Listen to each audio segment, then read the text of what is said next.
Washington. Paul Manafort and his former business associate were indicted on Monday on money laundering, tax and foreign lobbying charges, a significant escalation in a special counsel investigation that has cast a shadow over President Trump's first year in office. Mr. Manafort, the president's former campaign chairman, and his longtime associate Rick Gates, surrendered to the FBI on Monday.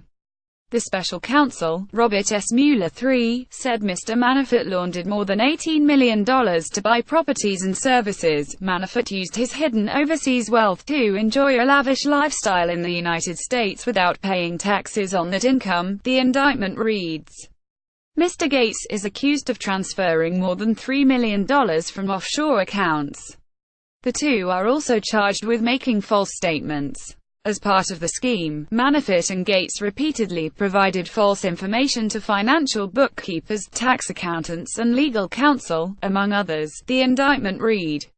Mr. Gates is a longtime protege and junior partner of Mr. Manafort.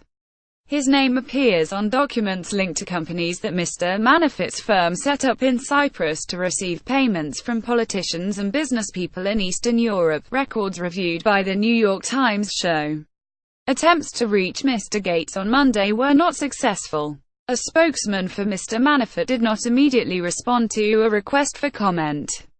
Mr. Manafort has expected charges since this summer, when FBI agents raided his home and prosecutors warned him that they planned to indict him. That warning raised speculation that Mr. Manafort might try to cut a deal to avoid prosecution.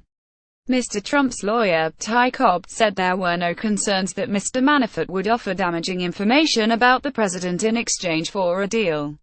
Some close to Mr. Manafort, including his former business partner Roger J. Stone Jr., have said he had nothing to offer that would help prosecutors build a case against Mr. Trump. He's not going to lie, Mr. Stone said in September. Mr. Manafort, a veteran Republican strategist, joined the Trump campaign in March 2016 to help keep delegates from breaking with Mr. Trump in favor of establishment Republican candidates. Mr. Trump soon promoted him to chairman and chief strategist, a job that gave him control over day-to-day operations of the campaign. But Mr. Trump fired Mr. Manafort just months later, after reports that he received more than $12 million in undisclosed payments from Viktor F. Yanukovych, the former Ukrainian president and a pro-Russia politician. Mr. Manafort spent years as a political consultant for Mr. Yanukovych. American intelligence agencies have concluded that President Vladimir V. Putin of Russia launched a stealth campaign of and propaganda to try to damage Hillary Clinton and help Mr. Trump win the election.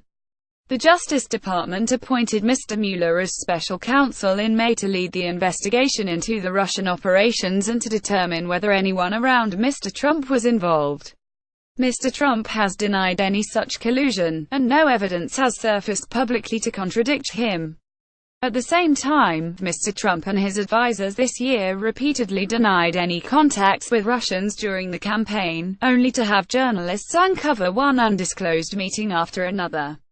The New York Times revealed in July that Mr. Manafort and others close to Mr. Trump met with Russians last year, on the promise of receiving damaging political information about Mrs. Clinton. Adam Goldman, Maggie Haberman and Nicholas Fandos contributed reporting.